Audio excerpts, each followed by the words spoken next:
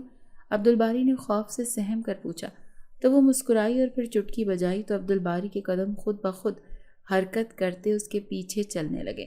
عبدالباری کو ایسا لگ رہا تھا جیسے کوئی طاقت اسے اس لڑکی کے پیچھے چلنے پر مجبور کر رہی ہو۔ وہ اب کرسی پر بیٹھی ہوئی تھی اور عبدالباری بھی اپنے قابو سے باہر چلتا ہوا جا کر اس کے سامنے رکھی کرسی پر بیٹھ گیا تھا۔ تم مجھ سے ڈرتے کیوں ہو؟ اس لڑکی نے پوچھا تو عبدالباری کی آنکھوں میں یکایک غصہ چمکا۔ میں تمہیں جانتا تک نہیں ہوں اور تم میرا پیچھا کرتی ہو، میرے کانوں میں سرگوشیاں کر کے مجھے خوفزدہ کرتی ہو، خود ہی میرے کمرے میں آتی اور اچانک سے غائب ہو کر مجھے جھوٹا ثابت کرتی ہو۔ پھر میں تم سے خوفزدہ کیوں نہ ہوں؟ عام انسان اچانک سے غائب نہیں ہو سکتے لیکن تم ہو جاتی ہو۔ عبدالباری غصے سے اس کے حسین چہرے کو دیکھتے ہوئے بولا تو وہ کھل کھلا کر ہنسی۔ میں غائب ہو جاتی ہوں کیونکہ میں سچ میں عام انسان نہیں ہوں، میں ایک جن زادی ہوں۔ اس لڑکی نے آرام اور سکون سے کہا، مگر اس کی بات سن کر عبدالباری کی آنکھیں پھٹی کی پھٹی رہ گئی اور دل جیسے خوف سے دھڑکنا بھول گیا۔ اس نے تیزی سے اٹھ کر وہاں سے بھاگنا چاہا مگر وہ اپنی جگہ پر جم سا گیا تھا۔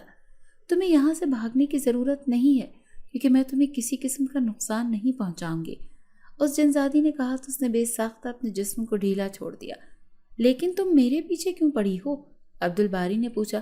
کیونکہ مجھے تم سے محبت ہو گئی ہے اور میں تم سے دور نہیں رہ سکتی، اس جنزادی نے صاف گوئی سے کہا تو عبدالباری خوف سے اسے دیکھتا رہ گیا۔ مجھ سے محبت؟ عبدالباری نے بے یقینی سے پوچھا تو وہ سر ہلا گئی۔ وہ بے حد خوبصورت تھی، کوئی بھی اس کی محبت میں ڈوب سکتا تھا مگر عبدالباری نہیں۔ یہ جاننے کے بعد تو بالکل نہیں کہ وہ ایک جنزادی تھی۔ کچھ دیر ان کے درمیان خاموشی چھائی رہی اور اس کے بعد وہ جنزادی بولی کہ میں ہر وقت خانہ کعبہ میں ہی رہتی ہوں، میرا گھر یہاں سے کچھ دوری پر ہے، میں کبھی کسی کو نقصان نہیں پہنچاتی، تمہیں بھی نہیں پہنچاؤں گی، تم مجھ سے ڈرو مت۔ اس جنزادی نے کہا تو وہ کئی لمحے تک کچھ بول نہ سکا۔ وہ جنزادی اسے چپ دیکھ کر اس کے بارے میں اسے بتانے لگی کہ اس کا باپ مر چکا ہے اور وہ اپنے گھر میں اپنی ماں کے ساتھ رہتی ہے، لیکن اس کا چچا اور اس کے چچا کا بیٹا آج کل ان دونوں ماں بیٹی کو بے حد تنگ کرتے ہیں، جس کی وجہ سے وہ کم ہی گھر جاتی ہے اور یہیں پر رہتی ہے۔ تبھی ایک دن اس کی نظر عبدالباری پر پڑی جو اپنے کام میں بے حد مگن تھا کہ اسے ارد گرد کا بھی کچھ ہوش نہیں تھا، اس کے آس پاس کیا ہو رہا ہے۔ وہ ایک نیک جنزادی تھی اور اسے عبدالباری کی یہ لگن بے حد پسند آئی تھی اور وہ اس پر عاشق ہو گئی تھی۔ پھر وہ ہر وقت عبدالباری کے آس پاس رہنے لگی تھی لیکن وہ اسے نظر ہی نہیں آتی تھی۔ اس دن بھی وہ اس کے آس پاس گھومتی اس کو کام کرتا دیکھ رہی تھی جب اس نے عبدالباری کو گرتے ہوئے دیکھا، جس پر اسے بے حد افسوس ہوا۔ وہ باہر آ کر بیٹھا تھا جب اس نے عبدالباری کے لیے کھانے کا انتظام کیا، جس پر عبدالباری اچانک کھانا دیکھ کر چونکا تھا، مگر کھانا کھانے کے بعد وہ اس کی سرگوشی پر بے تحاشا ڈر گیا تھا۔ وہ اسے ڈرانا نہیں چاہتی تھی، بس اسے ملنا اور بات کرنا چاہتی تھی اور اسی لیے وہ اس کے گھر پر بھی آئی تھی، لیکن وہ پھر بھی اس سے ڈر گیا تھا اور اس کا دوست اس کے ایک کمرے میں آ گیا تھا جس کے سامنے وہ آنا نہیں چاہتی تھی، تبھی وہاں سے غائب ہو گئی تھی۔ اس کا مقصد محض عبدالباری سے بات کرنا تھا، نہ کہ اسے ڈرانا، مگر عبدالباری اس سے کچھ زیادہ ہی ڈر گیا تھا اور تبھی اب وہ اسے اپنی طاقت کے بل بوتے پر قابو کر کے اس کے سامنے بیٹھے اسے ساری بات بتا گئی تھی۔ جب اس کے سامنے بے یقین سا بیٹھا ہوا تھا اور ٹکر ٹکر اس کو دیکھ رہا تھا۔ اب تم مجھ سے کیا چاہتی ہو؟ کچھ دیر بعد عبدالباری نے پوچھا تو لہجہ متوازن تھا۔ کچھ بھی نہیں، تم مجھے اچھے لگتے ہو اور میں ہر وقت تمہارے ساتھ رہنا چاہتی ہوں، بس، اس جنزادی نے بتایا تو وہ اسے دیکھ کر رہ گیا، سمجھ نہ آئے کہ ایسے میں اس سے کیا کہے۔ تم میرے دوست بن جاؤ، اس جنزادی نے کہا تو وہ سوچ میں پڑ گیا۔ ایک جنزادی سے دوستی؟ وہ ایک نیک جنزادی تھی جو کسی کو نقصان نہیں پہنچاتی تھی۔ تبھی اس نے حامی بھر دی، جس پر وہ جنزادی خوش ہو گئی اور عبدالباری سے اس کے بارے میں پوچھنے لگی، جس پر عبدالباری نے اسے اپنے اور اپنے گھر والوں کے بارے میں بتانے لگا، جس میں اس کی بہنوں اور ماں کا ہی ذکر تھا۔ وہ جنزادی بڑے اشتیاق سے اس کی باتیں سن رہی تھی۔ کچھ ہی دیر میں عبدالباری کے دل میں رہا سہا خوف بھی جاتا رہا۔ وہ اب سکون سے اس سے باتیں کرتا، اسے جنات کے بارے میں جان رہا تھا، جن کے بارے میں جاننا اس کی دلچسپی کا باعث تھا۔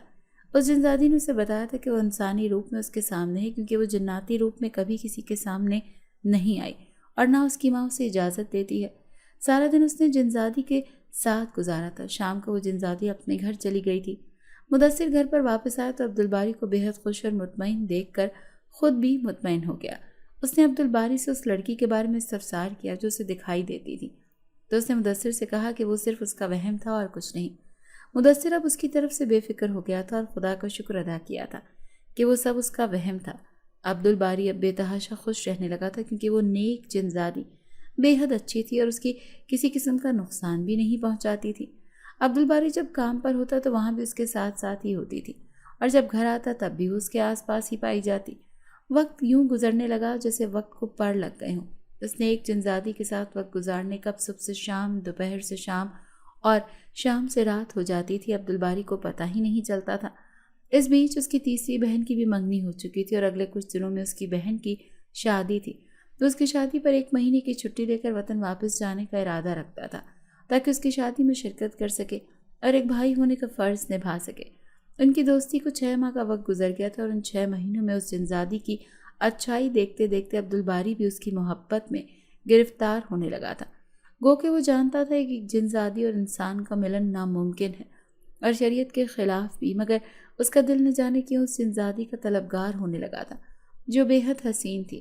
آج بھی سارا کام نمٹانے کے بعد خانہ کعبہ کے باہر بیٹھا ہوا تھا جب وہ جنزادی اس کے پہلو میں آن بیٹھی۔ عبدالباری گہری سوچ میں گم تھا۔ اس جنزادی نے اس سے استفسار کیا کہ وہ کن سوچوں میں ڈوبا ہوا ہے، تو عبدالباری نے یکدم اس کے ہاتھ تھامے۔ 6 مہینوں میں یہ پہلی بار تھا جب اس نے خود سے اس جنزادی کو چھوا تھا۔ وہ جنزادی گھبرائی اور اپنے ہاتھ چھڑوا کر تھوڑے فاصلے پر ہوئی۔ مجھے تم سے محبت ہو گئی ہے، عبدالباری نے سنجیدگی سے کہا۔ جانتی ہو؟ اس جنزادی کے جواب نے اسے حیران کر دیا۔ تو پھر ہم شادی کر لیتے ہیں؟ عبدالباری نے بے چینی سے پوچھا تو وہ نفی میں سر ہلا گئی۔ ایسا ممکن نہیں کیونکہ ہم 2 الگ الگ مخلوقات سے تعلق رکھتے ہیں۔ ایک انسان کا غیر انسان سے نکاح جائز نہیں اور میں گناہ کا کوئی کام نہیں کرتی۔ اس جنزادی نے 2 ٹوک انداز میں کہا تو وہ گہرا سانس بھر گیا۔ دونوں کے درمیان گہری خاموشی چھا گئی تو کچھ ہی دیر کے بعد وہ نیک جنزادی وہاں سے غائب ہو گئی۔ عبدالباری بھی وہاں سے گھر کی طرف روانہ ہو گیا۔ ابھی وہ آتے راستے میں پہنچا تھا جب اچانک اسے اپنے پیچھے قدموں کی آہٹ سنائی دی۔ یہ ایک ویران راستہ تھا جس کے ارد گرد بڑے بڑے درخت اور جڑی بوٹیاں اگی ہوئی تھیں۔ شام کا اندھیرا ہر طرف چھایا ہوا تھا اور ہر طرف وحشتناک سناٹے کا راج تھا۔ ایسے میں اپنے پیچھے قدموں کی آہٹ پر وہ چونک کر پلٹا، مگر اپنے پیچھے کسی کو نہ پا کر وہ سامنے کی طرف مڑا، مگر سامنے دیکھتے ہی وہ دبا دبا سا چلا کر اچھل کر نیچے گرا، کیونکہ اس کے بے حد قریب ہری آنکھوں والا ایک لڑکا کھڑا تھا جو بے حد خوبصورت تھا اور اس کے دودھیا رنگت چاند کی روشنی میں مزید چمک رہی تھی۔ اچانک اسے سامنے پا کر عبدالباری ڈر گیا، مگر پھر سنبھل کر اس سے استفسار کرنے لگا کہ وہ کون ہے اور اس کے راستے میں کیوں کھڑا ہے، جس پر اس لڑکے نے کچھ کہے بغیر اپنے قدم اس کی طرف بڑھائے اور ایک جھٹکے سے عبدالباری کو گردن سے دبوچ لیا۔ اس کی گرفت بے انتہا سخت تھی کہ عبدالباری کو اپنی گردن ٹوٹتی ہوئی محسوس ہوئی۔ اچانک اس لڑکی کی رنگت سیاہ پڑنے لگی، اس کی آنکھیں پتلیاں سکڑ گئیں اور ساری آنکھیں سفید ہو گئیں، اس کے سر پر سینگ ہو گئے اور سامنے کے 2 دانت بھی لمبے اور نوکیلے ہو گئے۔ اس کا حلیہ یکسر بدل گیا تھا جسے دیکھ کر خوف سے عبدالباری کا دل پھٹنے والا ہو گیا۔ اسے علم ہو گیا تھا کہ وہ ایک جن زادہ تھا، مگر اسے یہ سمجھ نہیں آیا تھا کہ وہ اسے کیوں مارنے کی کوشش کر رہا ہے۔ وہ مزاحمت کرنے لگا، تبھی اس جنزادے نے زور سے اسے زمین پر پٹخا اور اس کا بازو زور سے مروڑ دیا۔ ایک زوردار چیخ کی آواز کے ساتھ وہ ویرانہ عبدالباری کی چیخوں سے گونج اٹھا کیونکہ اس کا بازو ٹوٹ چکا تھا۔ اس جن نے غصے سے غراتے ہوئے ایک بار پھر اسے اٹھا کر زور سے زمین پر پٹخا تو عبدالباری کو لگا کہ اس کی ریڑھ کی ہڈی ٹوٹ گئی ہے۔ اس نے گھٹے گھٹے لہجے میں اس جنزادے سے خود کو چھڑانے کو کہا تو اس نے جنزادے نے اپنی سرخ اور سفید آنکھوں سے عبدالباری کو گھورا اور ایک زوردار مکہ اس کے ناک پر رسید کیا، جسے عبدالباری کی ناک کی ہڈی ٹوٹ گئی اور اسے بے تحاشا خون بہنے لگا۔ عبدالباری کی آنکھوں کے سامنے اندھیرا چھا رہا تھا، تکلیف سے جیسے اس کی جان نکل رہی تھی، مگر بے بسی یہ تھی کہ وہ اپنی مدد نہیں کر سکتا تھا، نہ ہی کسی کو مدد کے لیے پکار سکتا تھا، کیونکہ دور دور تک کوئی بھی نہیں تھا جو اس کی پکار پر اس کی مدد کے لیے دوڑا چلا آتا۔ اسے سمجھ نہیں آ رہا تھا کہ یہ جن اس سے کس چیز کا بدلہ لے رہا ہے، اور اب تو اس کا دماغ بھی معاف ہونے لگا تھا۔ اس سے پہلے کہ وہ جن چکرا کر نیچے گرتا، تبھی اس جن نے اسے گردن سے دبوچ کر اپنے سامنے کھڑا کیا اور غرا کر کہا کہ میری منگیتر سے دور رہ، اس کے صدقے تیری جان بخش رہا ہوں، ورنہ تجھے زندہ ہی بھسم کر دیتا۔ نفرت بھرے لہجے میں کہہ کر اس نے ایک جھٹکے سے اسے پرے دھکیلا تو وہ ٹوٹا بازو اور ٹوٹی ناک لیے ایک بار پھر کمر کے بل دور جا گرا۔ گرتے اس کا سر پتھر سے زور سے ٹکرا گیا۔ وہ ویرانہ ایک بار پھر عبدالباری کی چیخوں سے گونج اٹھا تھا۔ اس کی آنکھوں کے سامنے اندھیرا چھانے لگا۔ وہ بے ہوش ہونے کو تھا جب اس نے اپنے کانوں میں اس جنزادی کی آواز سنی جو کسی سے جھگڑ رہی تھی، اور پھر اس نے اس جنزادی کو اپنی طرف بڑھتے دیکھا، لیکن اس سے پہلے کہ اس کے قریب آتی عبدالباری بے ہوش ہو چکا تھا۔ وہ کب تک بے ہوش رہا وہ نہیں جانتا تھا، مگر جب اسے ہوش آیا تو اس نے خود کو اپنے گھر میں پایا۔ وہ حیران تھا، اٹھ کر بیٹھنے لگا جب درد کی ایک شدید لہر اسے اپنے سر، ناک اور بازوؤں میں دوڑتی ہوئی محسوس ہوئی۔ اس نے کراہ کر اپنا جائزہ لیا تو یہ دیکھ کر وہ دنگ رہ گیا کہ اس کا بازو، ناک اور سر پٹیوں میں جکڑا ہوا تھا۔ اس نے ذرا سنبھل کر ادھر ادھر نگاہ دوڑائی تو اسے حیرت کا شدید جھٹکا لگا، کیونکہ اس وقت وہ اپنے بیرون ملک میں موجود گھر کے کمرے میں نہیں بلکہ اپنے ملک میں موجود اپنے گھر میں تھا۔ ابھی وہ اس حیرت سے باہر بھی نہیں نکلا تھا جب اس کی ماں دروازہ کھول کر کمرے میں داخل ہوئی۔ اس نے حیرت سے اپنی ماں کو دیکھتے ہوئے پوچھا کہ وہ یہاں کیسے آیا، تو اس نے بتایا کہ کل کی فلائٹ سے مدثر اسے یہاں چھوڑ گیا ہے، کیونکہ وہ بے حد زخمی ہو گیا تھا۔ اس کا بازو اور ناک ٹوٹ گئی تھی اور سر پر گہری چوٹ آئی تھی، جس کی وجہ سے وہ فلائٹ کے دوران بھی بے ہوش ہی رہا۔ اپنی ماں کی ساری بات سن کر اسے سب کچھ یاد آ گیا تھا کہ اس کے ساتھ کیا ہوا تھا۔ وہ جنزادی کو اپنے پاس نہ پا کر بے چین ہو گیا۔ اس کی ماں دودھ کا گلاس رکھ کر چلی گئی تو وہ پریشانی سے بیٹھا اس جنزادی کو سوچنے لگا۔ یقیناً اس نے اسے اس خطرناک جنزادے سے بچایا تھا۔ ابھی وہ یہی سوچ رہا تھا جب وہ جنزادی اس کے سامنے نمودار ہوئی اور بولی کہ یہ سب میری وجہ سے ہوا ہے۔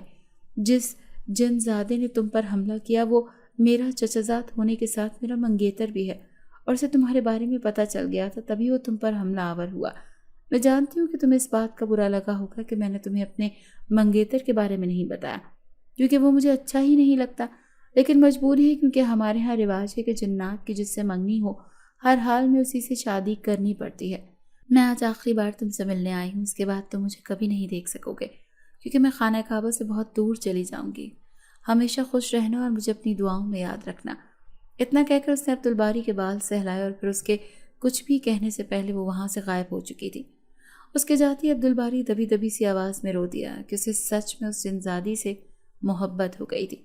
بے شک وہ شادی نہ کر پاتے مگر ہمیشہ ساتھ رہتے، لیکن ایسا کچھ نہیں ہوا تھا جس پر وہ دکھی تھا۔ اس کے بعد وہ کبھی اس جنزادی کو بھلا نہیں پایا تھا، بلکہ ہمیشہ اسے اپنی دعاؤں میں یاد رکھتا تھا۔ کچھ عرصے بعد عبدالباری کی بھی شادی ہو گئی اور وہ اپنی زندگی میں مگن ہو گیا، مگر وہ آج بھی خانہ کعبہ میں کام کرتے وقت اس جنزادی کے ساتھ گزرا ہر پل لازمی سوچتا تھا، کیونکہ وہ اسے چاہ کر بھی کبھی بھلا نہیں پایا تھا۔ اگر آپ کو آج کی ہماری کہانی پسند آئی ہے تو اسے لائک کیجیے اور اپنے پیاروں کے ساتھ شیئر کیجیے۔